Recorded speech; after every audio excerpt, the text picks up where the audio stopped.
En 1969, Ford présente un coupé sportif qui s'est vendu à 400 000 exemplaires en l'espace de 2 ans.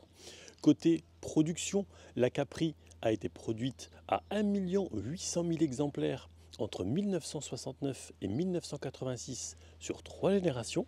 Bonjour et bienvenue sur Tescars pour l'essai de la nouvelle Ford Capri version 2025. C'est parti! En termes de dimension, cette nouvelle Capri mesure 4,73 m de long, 2,06 m de large et 1,62 m de haut. L'empattement, lui, il est de 2,76 m pour un rayon de braquage plutôt intéressant de 9,70 m.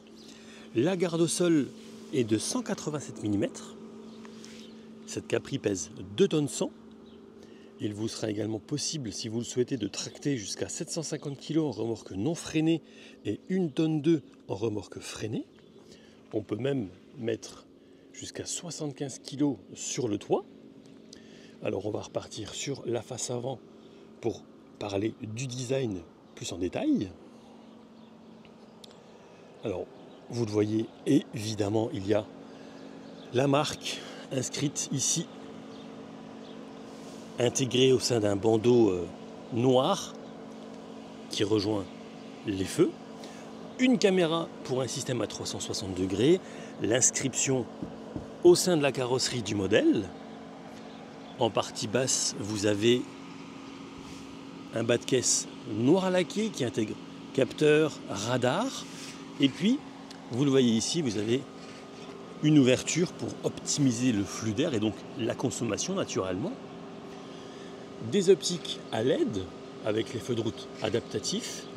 Ça peut être également sur la finition supérieure des feux matriciels. Une face avant finalement assez ronde, je trouve.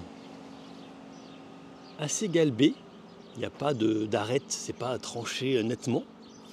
Ensuite, vous avez ici des jantes de 19, 20 ou 21 pouces. Donc 3 types de jantes possibles. Ici, on est sur du 19.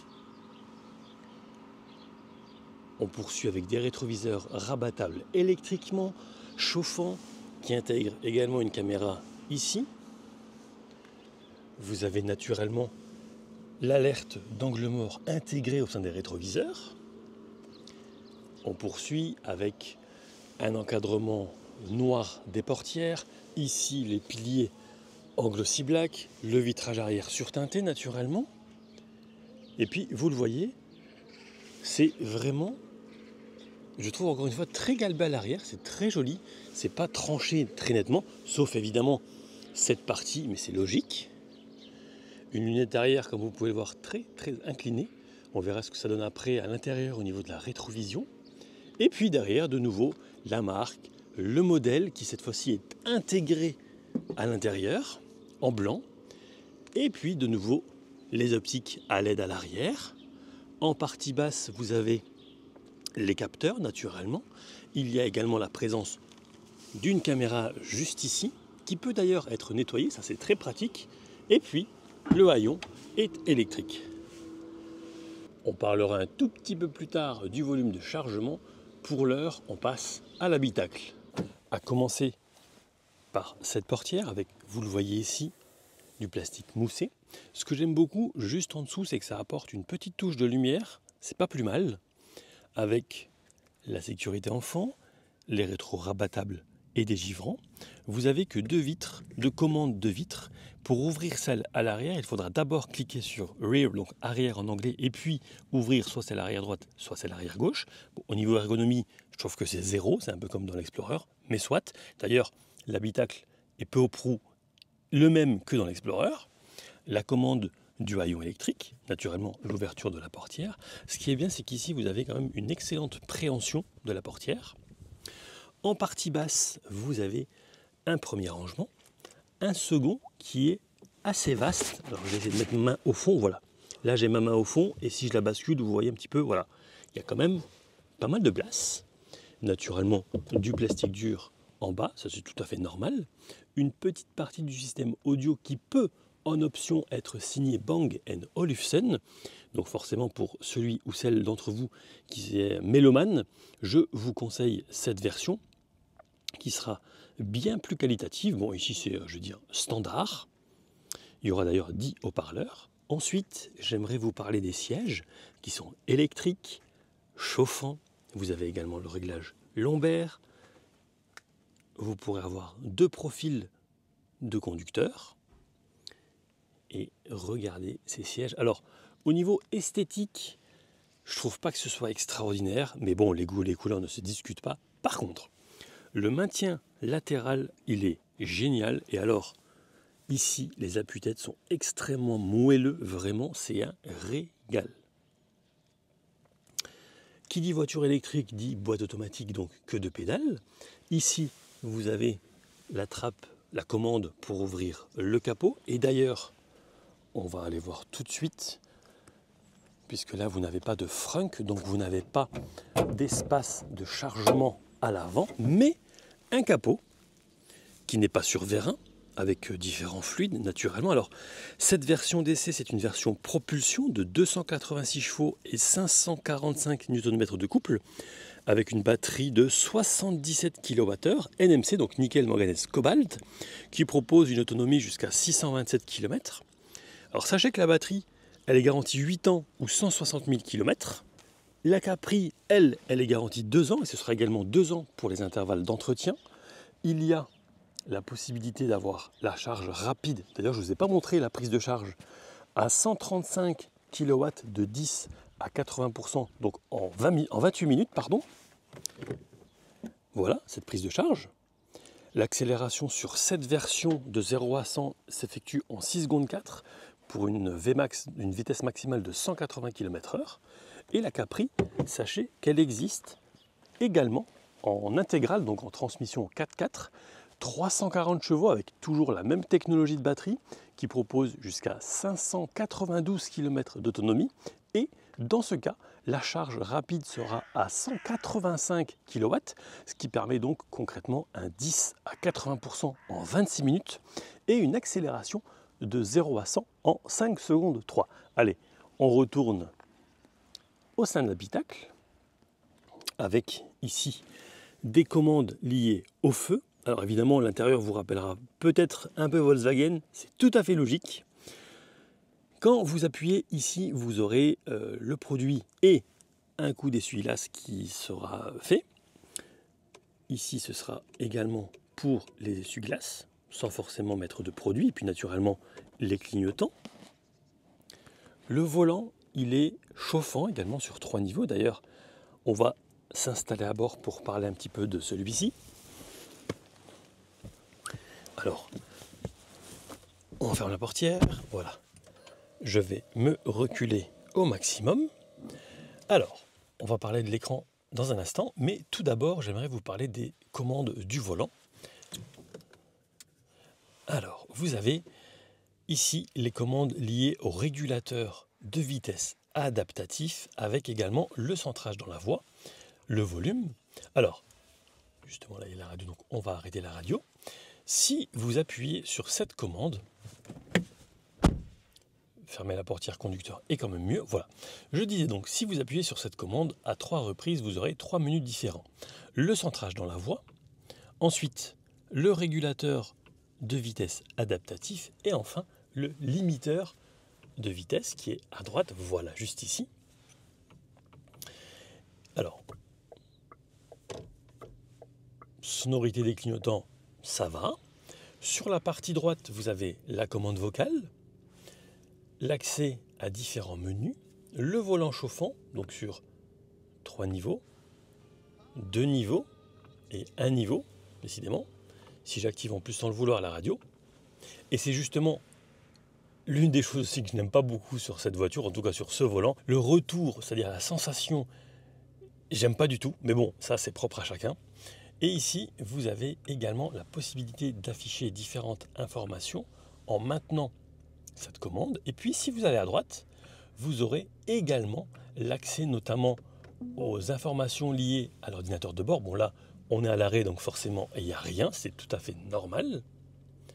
J'essaierai d'ailleurs le klaxon un petit peu plus tard, puisque là, on est en zone résidentielle. Et puis, sur cet écran, vous avez différentes informations. En bas à gauche, l'autonomie restante, qui correspond donc à 349 km. Au-dessus, ready, prêt, Ça veut dire que le véhicule est sous tension, la vitesse naturellement, la lecture des panneaux, donc ici on est dans une zone à 30 km/h. Et d'ailleurs ça on le retrouve aussi ici projeté sur le pare-brise, donc avec l'affichage tête haute. Vous avez, alors je ne sais pas si vous verrez, mais en tout cas vous avez le panneau indiquant 30 km/h, la vitesse à laquelle nous sommes, et à gauche, ça reprend cette information ici. Donc c'est bien, parce qu'en plus vous le verrez un petit peu plus tard, c'est paramétrable. Et ce que j'aime beaucoup, c'est que malgré la petitesse de la taille de cet écran, eh bien il y a les informations essentielles. À droite, vous avez ici le commodo, donc le sélecteur de vitesse en fait, D, drive, B, ça va vous permettre d'optimiser la récupération d'énergie. J'en profite également pour vous parler du freinage qui est tout sauf mordant. Donc concrètement, moi j'étais toujours en B. Ensuite, le neutre. Et puis lorsque vous activez la marche arrière, eh bien naturellement, vous verrez ce qui se passe derrière vous avec ici les lignes de guidage. À droite, vous le voyez, c'est une vue drone. Et vous pouvez également avoir un grand angle. Alors, qualité des caméras, je dirais bonne, mais pas exceptionnelle. Et vous le voyez ici, si vous appuyez ici, ça met un coup d'eau, un coup de produit sur la caméra arrière, ça c'est vraiment bien. Ensuite, vous avez également le stationnement actif, donc concrètement le véhicule peut se stationner quasiment tout seul. Et puis vous avez également dans les réglages la possibilité par exemple du freinage d'urgence en marche arrière si le véhicule détecte quelqu'un ou quelque chose. Donc moi je vais revenir voilà. Ici sur ce volant, donc l'affichage tête haute, on en a parlé. Les montants ici sont quand même très très larges, c'est parfois gênant en conduite.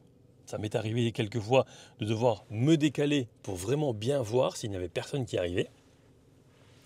Donc voilà pour le volant. On va prendre un petit peu de hauteur avec un large pare-soleil qui intègre également ce qu'il faut pour mettre une carte par exemple.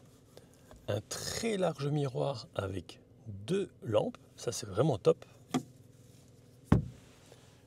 Lumière de plafonnier naturellement avec le bouton SOS. Ça c'est vraiment bien, ça fonctionne aussi avec des gants. Même traitement du pare-soleil, des lampes et du miroir pour le passager. Petit focus d'ailleurs sur le côté passager vu depuis le conducteur. J'aime beaucoup aussi cette finition métallique. Ça reste aussi quali en partie basse. Et puis vous avez la boîte à gants. Alors, évidemment là on sera sur du plastique dur, c'est pas ce qu'il y a de plus important. Avec je dirais un espace assez cohérent au regard du gabarit du véhicule. Bon, hop, voilà. On va désormais s'attaquer à cet écran de 14,6 pouces. Alors, on va commencer par le premier menu. Je vais me mettre en frein de parking, voilà. Je vais donc me mettre sur ce menu principal avec, vous le voyez, 12 menus. Téléphone en Bluetooth, radio média c'est clair. Il y a également la navigation intégrée. On va mettre la carte, voilà par exemple ici. En bas à gauche, vous aurez les différentes bornes de recharge à proximité. Vous avez également en bas à droite une commande réglage avec notamment le planificateur d'itinéraire, guidage et itinéraire avec donc les options classiques, éviter les autoroutes, les routes à péage, les ferries, etc. Ou même les routes à vignettes, ça peut être bien si vous allez en Suisse par exemple. Alors on va revenir à la carte, voilà. Je vais revenir au menu principal. Donc, le menu véhicule, ce sera principalement les données. Ça peut être super important et intéressant surtout. Donc depuis le départ, longue durée ou depuis la recharge. Le statut du véhicule. Donc là, tout est bon. Il n'y a pas besoin, par exemple, de refaire la pression des pneus. Et puis, vous avez l'éclairage confort. Donc on peut aussi paramétrer la durée d'éclairage lorsque vous quittez le véhicule. La pression des pneus avec l'alerte de vitesse par exemple pour les remettre à zéro.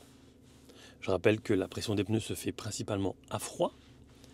Les rétroviseurs avec l'abaissement de celui de droite en marche arrière. Bon, perso c'est quelque chose que je n'aime absolument pas, mais soit. Et puis les feux de route peuvent être donc automatiques comme vous le voyez. l'éclairage en cas de pluie, le clignotement confort, bref, pas mal de possibilités de paramétrage. Au sein de l'habitacle, vous pouvez aussi paramétrer l'affichage tête haute, parce que certains aiment, d'autres pas du tout. Donc vous pouvez simplement le désactiver ou choisir certaines choses, notamment sa position, la luminosité, bref, il y a beaucoup de choses, notamment la reco des panneaux de signalisation. Ça, c'est vraiment top. Le cockpit, donc là, simple, on peut réinitialiser certaines données. Et puis l'éclairage d'ambiance que je vais activer, même si on est en plein jour, on ne verra pas grand chose, ce sera pour plus tard.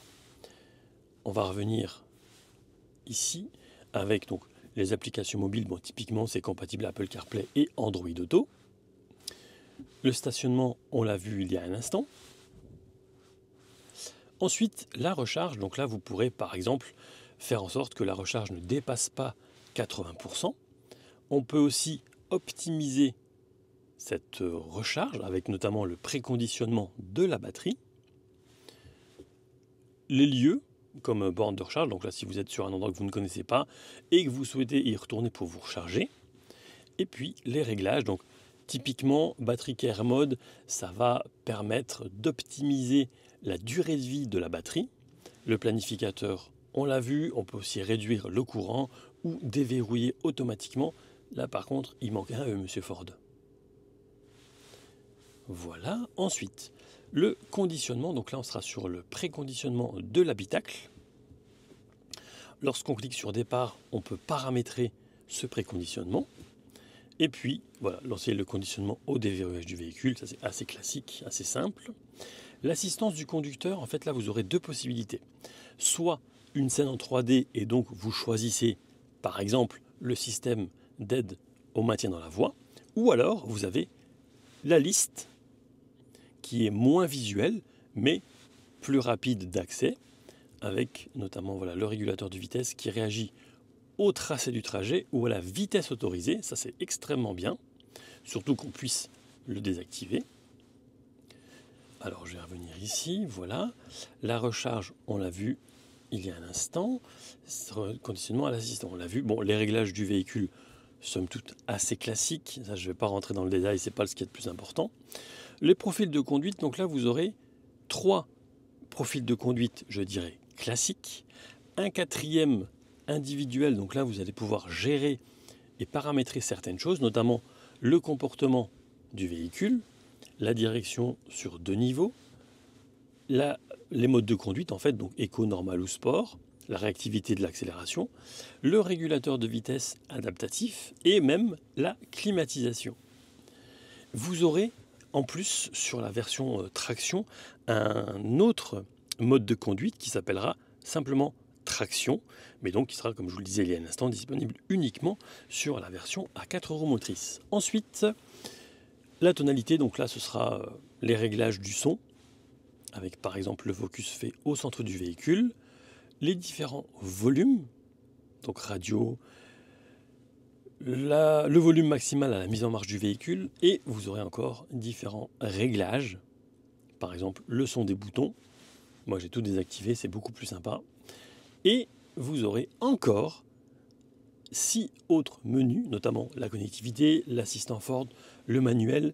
Alors la clim c'est bien, c'est un beau raccourci avec différents types de clim, mais ça c'est vraiment extrêmement pratique. Par exemple, hier, au moment d'une autre séquence, eh bien, je voulais juste avoir chaud aux pieds. Vous n'avez pas à cliquer donc, sur ces 3 commandes. Vous faites juste chauffage aux pieds, comme vous l'avez vu il y a un instant. C'est vraiment super. Vous aurez aussi différents raccourcis, par exemple, pour le désembuage, les différentes zones. Moi, je vais appuyer dessus. Voilà. Vous avez aussi chauffé les mains, de l'air frais directement dans l'habitacle. Bref, c'est, je trouve, extrêmement bien pensé. La clim à fond, naturellement, les différentes puissances de ventilation. Ici, vous aurez aussi le recyclage, le chauffage du volant, du siège. Vous le voyez, vous pouvez avoir différentes positions, différentes puissances. Donc ça, c'est vraiment un menu extrêmement complet. Ici, si vous ne voulez pas cliquer sur la commande du volant chauffant, eh bien, vous avez un raccourci aussi sur cet écran. Donc ça c'était pour la climatisation. Les mises à jour se font en OTA, donc par les airs. Donc voilà pour, on va dire, le menu principal. Le menu voiture ici, ça c'est un raccourci. Notamment, on enlève l'ESP, le maintien automatique, donc c'est le frein à main automatique. Recharger, vous l'avez vu il y a un instant. La position ATH, c'est la position de l'affichage tête haute. On réinitialise le voyage, par exemple A ou B, et là on va activer ou désactiver l'affichage tête haute. Et ici vous avez également le raccourci qu'on a vu tout à l'heure pour l'extérieur du véhicule. Donc on va passer à droite sur les différentes aides à la conduite, c'est un raccourci naturellement, et puis le stationnement. Et si vous descendez votre doigt, vous aurez encore des raccourcis pour l'affichage clair ou sombre de l'écran. Je vais le laisser en clair, climatiser immédiatement, pas de son, la tonalité on l'a vu tout à l'heure, dernière destination du GPS ou encore favori radio média. Mais vous pouvez en plus rajouter par exemple le Bluetooth, le Wi-Fi, un point d'accès, un raccourci GPS vers votre maison. Et vous le voyez, vous pouvez vraiment choisir parmi de nombreuses possibilités. Voilà, moi je vais revenir au menu ici. Alors quand vous cliquez sur le menu maison, voilà, ici vous serez splitté en gros en trois: la partie navigation, la radio, l'état de charge de la batterie, si on souhaite connecter son téléphone. Si vous voulez le GPS plus grand, en grand écran, il vous suffit d'appuyer dessus. Vous avez évidemment une vue 3D, c'est tout à fait normal. Et puis j'aimerais vous parler de ce qui se passe en partie basse, donc naturellement la température. Ici, la température côté passager, les sièges chauffants sur 3 niveaux, extrêmement agréable, la climatisation, le recyclage, les différentes zones, ça on l'a vu aussi, la clim auto, ici ce sera un raccourci par exemple pour avoir la vue dégagée, donc typiquement le désembuage avant. Moi je vais enlever la climatisation. Alors ici c'est le désembuage de la lunette arrière. Franchement c'est fort pratique parce que tout à l'heure j'ai roulé avec le soleil derrière moi et il venait de pleuvoir. Franchement je voyais absolument rien. Alors au niveau visibilité de la lunette arrière, vous le voyez, c'est pas fameux mais c'est logique, c'est lié au type de carrosserie, donc on ne peut pas faire des miracles. Heureusement qu'il y a les capteurs et les différentes caméras. Vous avez également ici la possibilité de cacher certaines choses et vous le voyez, c'est quand même assez profond. On peut y mettre des lunettes, du sirop, un paquet de mouchoirs. Alors là, je vais mettre le paquet de mouchoirs au fond pour que vous voyez un petit peu la profondeur. Je vais même un petit peu bouger l'angle sans qu'on voit mon doigt, voilà, de la caméra. Et vous avez au fond bien caché 2 prises USB-C. Et puis, donc, il vous suffit voilà, de tirer sur cette languette pour cacher cet espace qu'on ne peut pas voir du tout latéralement. C'est vraiment derrière l'écran. Après, vous avez naturellement la commande liée au warning pour activer ou désactiver cet écran. Le retour, vraiment, la sensation est pas top, enfin pas très agréable. Le volume, alors le volume, vous avez plusieurs possibilités. La première, soit vous appuyez ici pour augmenter ou descendre le volume, ou alors vous maintenez comme ceci, vous voyez, voilà. Raccourci à droite pour les caméras. Alors, ici vous avez un espace de rangement à gauche et éventuellement pour votre smartphone, et à droite ce sera pour le téléphone par induction. Mais alors, vous devez bien le plaquer, ne pas mettre de housse. Et alors, par contre, ce qui est vraiment, je trouve, pas très intelligent, c'est qu'il n'y a pas de dissipation thermique. C'est-à-dire que au bout d'une demi-heure, 1 heure, votre téléphone ressemblera à une plaque de cuisson à l'arrière. Donc franchement, ça, c'est pas l'idéal. Mais soit, il a au moins le mérite d'être là. Ensuite, ici, vous avez un double porte-gobelet. Vous allez voir dans un instant qu'il est aussi possible de l'extraire, de l'enlever. Alors, ici, la coudoir, franchement, il est assez large. Ça ne me dérange même pas qu'il ne soit pas coulissant finalement. Quand vous l'ouvrez, vous découvrez un espace de rangement extrêmement profond. Alors j'en profite pour extraire justement cette partie ici. Et là, vous le voyez vraiment, c'est très profond. Bon point pour mettre des bouteilles d'eau ou autres, par exemple. Alors on va remettre ça en place. Alors je ne vous ai pas montré, mais vous avez aussi un espace ici. Bon, ce sera pour mettre des bricoles, clairement. Donc voilà pour l'espace à l'avant, j'espère ne rien avoir oublié. Alors maintenant je me suis remis en position de conduite normale. On va voir un petit peu l'espace qu'il y a à l'arrière.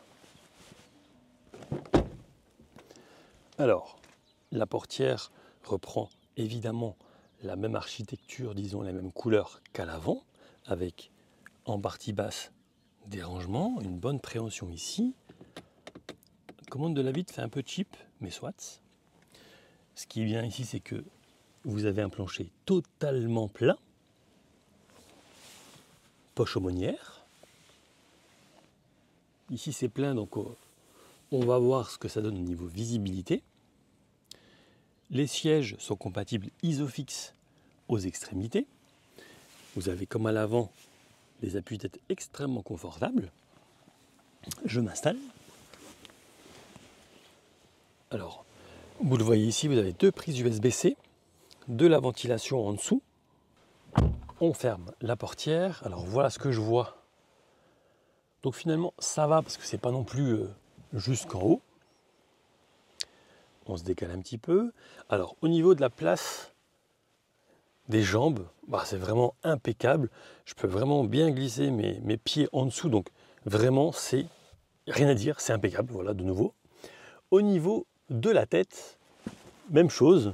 Il me reste ça, donc c'est impeccable. Et ce qui est extrêmement pratique, c'est que vous retrouvez ici des poignées avec le petit crochet qui va bien pour mettre une chemise.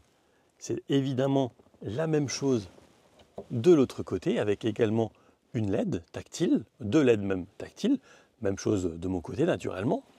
Donc ça peut vous paraître anecdotique, mais c'est vraiment très pratique. Ensuite, au niveau visibilité, alors, ce que je vois moi, c'est vraiment ça. Donc là, vous avez une vitre qui est assez large, teintée, je le rappelle, mais il y a un petit élément de lumière en plus à l'arrière qui n'est pas négligeable. Donc ça, c'est aussi un point positif en l'absence de toit vitré ou de toit ouvrant.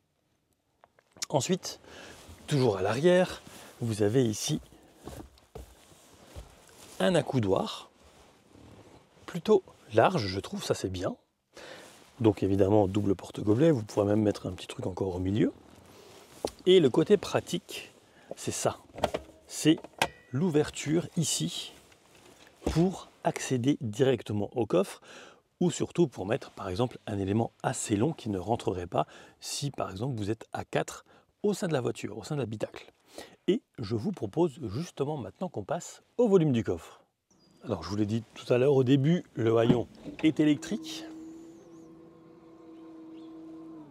Alors vous avez plusieurs choses. Ici, un petit crochet pour mettre éventuellement un filet, une première lampe LED, l'extincteur qui est obligatoire en Belgique, ici le triangle et tout ce qui va bien, notamment le gilet, le kit de premier secours. Moi je vais enlever mon sac. Vous avez ici aussi, ce qui est très bien pensé je trouve, un petit bac aux dimensions et aux formes de la voiture. Donc vous pouvez mettre quand même 2-3 petites bricoles dedans. Ensuite, bon, là on est sur la plage arrière, qu'on va enlever aussi, ce sera plus facile. Alors, le volume du coffre dans cette configuration est de 572 litres. Mais vous avez une première possibilité avec ici un double niveau. Alors je ne vais pas enlever le deuxième, je vais juste vous montrer. Voilà, pour éventuellement mettre le câble de charge pour borne rapide. Ensuite, quand on tire à la languette, eh bien vous le voyez, il y a encore de l'espace. Il faudra juste faire attention à ça, ça et ça, naturellement. Mais je veux dire, concrètement, vous pouvez mettre encore un bon sachet de course. Et puis, naturellement, cette banquette, elle est rabattable assez facilement quand on a de grands bras depuis l'arrière, sans passer par les portières. Voilà, donc vous le voyez, on n'est pas sur du complètement plat, contrairement à la banquette arrière. Mais ici, vous aurez 1510 litres de volume de chargement. Et à propos de volume de chargement, j'en profite pour vous dire que la méga console, donc ce qui est en dessous de l'accoudoir central, donc entre les sièges avant, fait très exactement 17 litres. Donc même, je dirais, en l'absence de frunk, donc en l'absence d'espace de chargement en dessous du capot, là où il y a le moteur, eh bien, vous le voyez, le véhicule est quand même largement habitable, en ce sens que vous pourrez mettre beaucoup de choses. Alors quand on rabat la banquette, est-ce que les ceintures se coincent? Bah, on ne peut pas vraiment dire que oui ici. On va voir de l'autre côté. Hop, on en profite pour ranger ça. Quand même très sonore, hein, peut-être un peu trop d'ailleurs.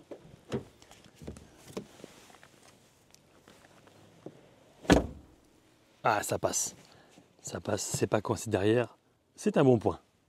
La batterie est à 99%, soit environ 522 km d'autonomie. Et on va parcourir 62 km pour aller jusqu'à Metz-Ville, donc le centre-ville de Metz, et faire un test d'autonomie sur autoroute.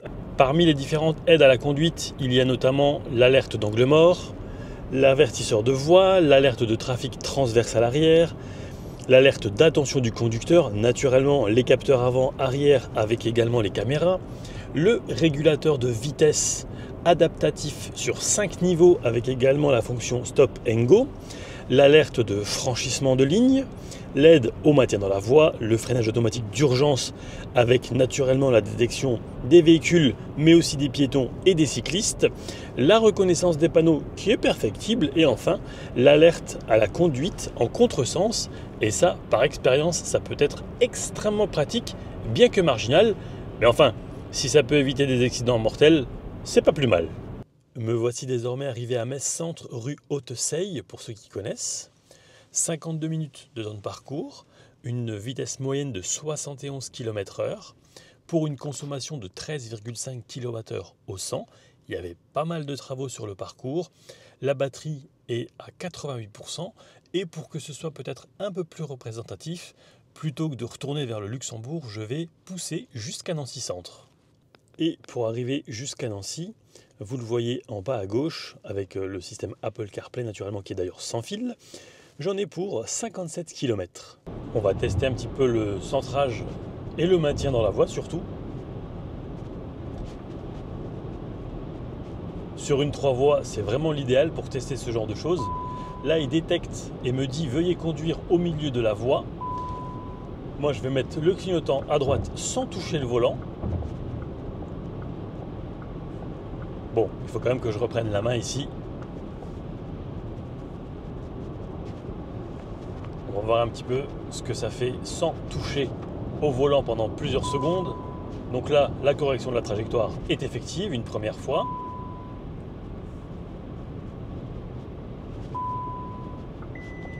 Ah oui d'accord, là c'est tout de suite les warnings et un message qui s'affiche devant moi mais j'ai pas eu le temps de le lire tellement ça a été rapide.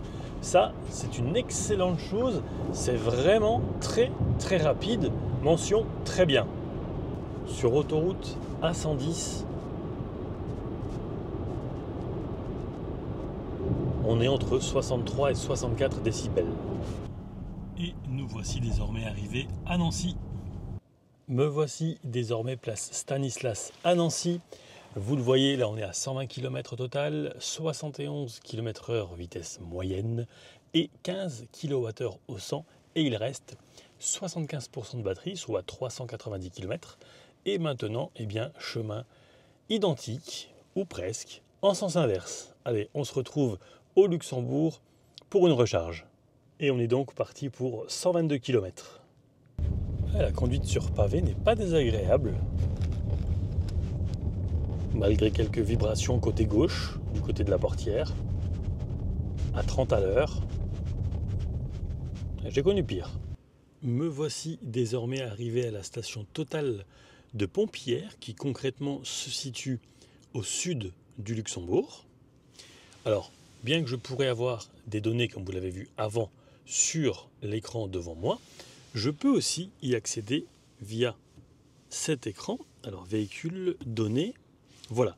Donc là, vous voyez, depuis Nancy, j'ai parcouru 122 km à 82 km/h de moyenne. J'en ai eu pour 1h30 avec une consommation moyenne de 16,5 kWh au 100.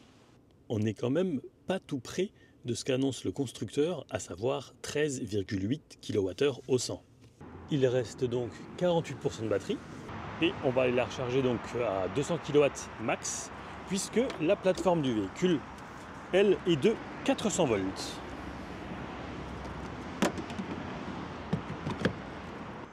Voilà, la charge a démarré. Moi, je vais aller m'acheter un petit truc à manger et puis on viendra ici voir un petit peu comment ça évolue. Et vous le voyez, derrière le volant, vous avez une indication sur l'écran de 25 minutes. Ça veut dire que ça va prendre 25 minutes simplement pour aller jusqu'à 80%. La batterie est désormais chargée à 70% avec une puissance délivrée par la borne de 72 kW. C'est pas exceptionnel, mais au moins celle-ci, elle fonctionne. Et vous le voyez, en 23 minutes, le véhicule a désormais 80% de batterie et j'ai récupéré 25,93 kWh. Alors au niveau suspension, c'est bon, voire très bon sur une chaussée normale. Là, je vais passer un mur. J'appelle pas ça un dodan parce que je me demande même si c'est autorisé, mais soit. Certaines communes font ce qu'elles veulent. Donc évidemment, à 10 à l'heure, là, ça passe sans aucune difficulté. Alors là, on arrive sur un petit élément qui est sur la chaussée. Bon, 20 à l'heure, aucun problème. Un deuxième qu'on prend à 30, même chose. Les amortisseurs font extrêmement bien leur travail, je trouve. On arrive ici sur une petite descente, avec de nouveau un ralentisseur, devant une école. 20 à l'heure, aucun souci. Se présente un autre. Celui-ci, on le passe à 21. Alors là, ça commence quand même à chahuter un petit peu. Le prochain que vous allez apercevoir dans quelques instants, lui, c'est d'une douceur, d'une onctuosité, je dirais même. Voilà, on le passe à 30 à l'heure, aucun problème. La descente aussi à 30 à l'heure, tranquille. Par contre, celui-ci, je pense qu'on va l'aborder, allez, à 20. Voilà, on reste à 20 à l'heure, ouais. C'est pas mal, c'est pas mal. Je le passerai moins vite si j'étais tout seul, si j'étais accompagné. Celui-ci, on va le prendre à 24. Ouais, là, ça tape fort aussi. Bon, évidemment, ils ne sont pas tous identiques. J'aimerais vous montrer désormais la récupération de l'énergie. Donc là, je vais me mettre à 50. Ça descend légèrement. Je lève le pied de l'accélérateur sans freiner.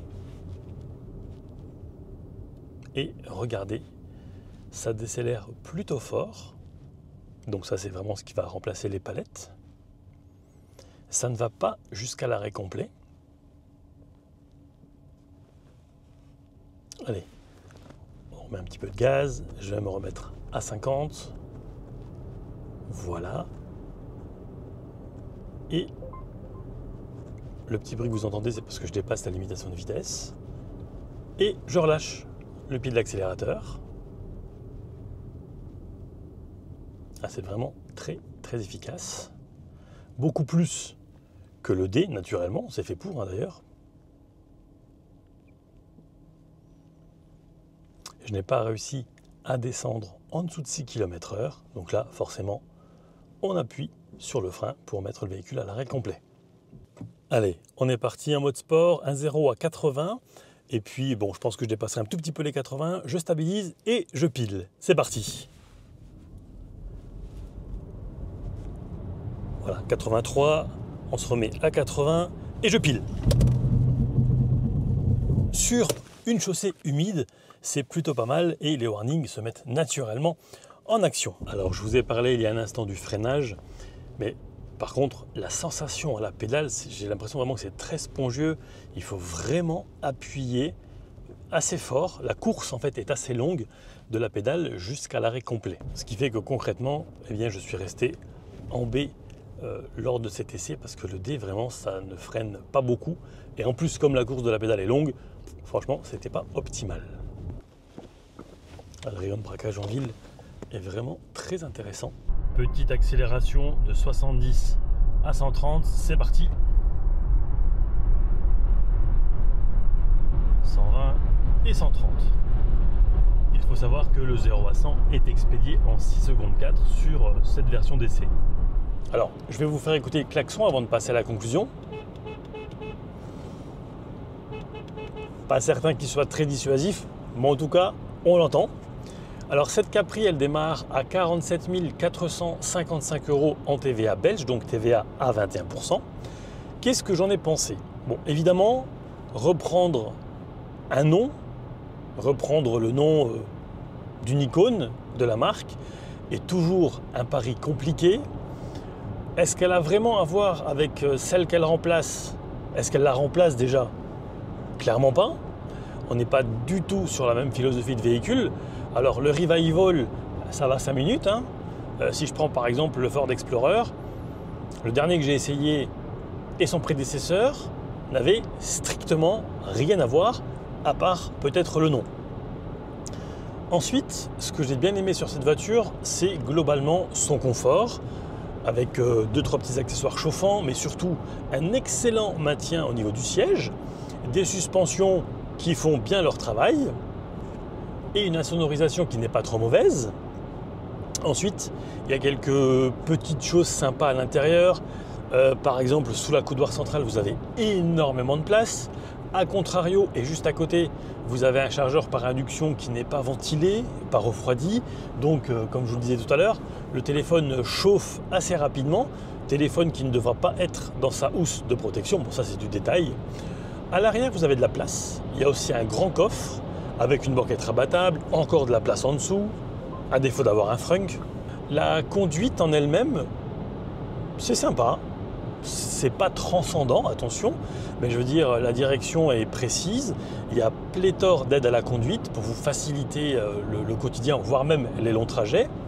Alors, il y a juste une chose, par contre, que j'ai pas aimé sur autoroute avec le régulateur de vitesse activé, c'est que j'étais sur la voie de gauche et sans vraiment mordre la ligne de gauche près du rail, à un moment, j'ai eu le message « Revenez ou mettez-vous en gros au centre de la voie » et le véhicule a pris l'initiative tout seul de freiner par à-coup, donc de déclencher l'ABS avec les warnings.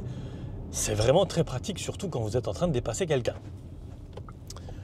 Le système d'infodivertissement, lui, il est connu et reconnu chez Ford, donc c'est le système Sync 4, compatible Apple CarPlay, Android Auto. C'est réactif, il y a beaucoup de menus et de sous-menus, mais pour autant, c'est extrêmement facile. Il y en a même certains sur lesquels vous allez aller qu'une seule fois, donc finalement, c'est pas du tout un problème. Ce n'est pas fouillis non plus, attention, hein. C'est plutôt facile à prendre en main. On ne se perd pas dans les menus, ce que je veux dire. Ensuite, bon, l'accélération, voilà, d'une toute électrique, on connaît. Là, il y a quand même pas mal de cavalerie, malgré 2100 kg sur la balance. Et ce qui est bien aussi, c'est que vous avez 3 batteries, donc 3 autonomies différentes, 3 moteurs, donc 3 puissances différentes. Ça, c'est aussi bien de laisser le choix au client, à défaut d'avoir de l'hybride ou du thermique. Au niveau visibilité, bon, à l'avant, à part les montants, ça va. Les rétros sont assez larges. J'aurais bien aimé quand même des caméras, notamment à l'aplomb des rétroviseurs et à l'arrière de meilleure qualité. Et finalement, cette lunette arrière qui est très inclinée, en conclusion, après plusieurs centaines de kilomètres, eh bien j'ai trouvé que ce n'était pas un souci. Alors, évidemment, il ne faudra pas qu'il y ait quelqu'un au milieu, à l'arrière, parce que là, évidemment, vous ne verrez plus grand-chose, à moins que ce soit un enfant, quoique les sièges isofixes ne sont dispo que sur les extrémités. Bonne décélération, ça aussi c'est très important pour grappiller un petit peu de mètres, voire de kilomètres. Bon, le son là-dessus il est bon, mais j'aurais bien aimé aussi le système BO. C'est vrai qu'on s'habitue quand même vite aux bonnes choses, hein. Voilà donc pour l'essai de cette Ford Capri. Alors, bon, le design, il est consensuel. Pour moi, c'est pas un véhicule sur lequel on va se retourner parce que voilà, bon, déjà la couleur fait que ça se fond dans la masse. Certains apprécieront. Il y a 6 couleurs de disponibles pour mémoire. Mais voilà, c'est un véhicule qui fait le taf, qui partage une plateforme commune avec une autre marque. Ça se voit tout de suite quand on rentre au sein de l'habitacle. Mais soit, hein, c'est le jeu, ça permet aussi de faire des économies. Donc j'espère que cet essai vous aura plu. Si c'est le cas, eh bien, je vous invite à vous abonner, à liker, à le partager. Si vous avez des questions comme d'ordinaire, n'hésitez pas, les commentaires sont là pour ça, j'y répondrai avec grand plaisir. Un très grand merci à Julien de Ford Belux pour le prêt du véhicule, sans oublier Autopolis à Niederkorn pour la récupération de ce dernier. Et quant à moi, je vous dis à très vite pour de prochaines aventures auto et moto. Ciao!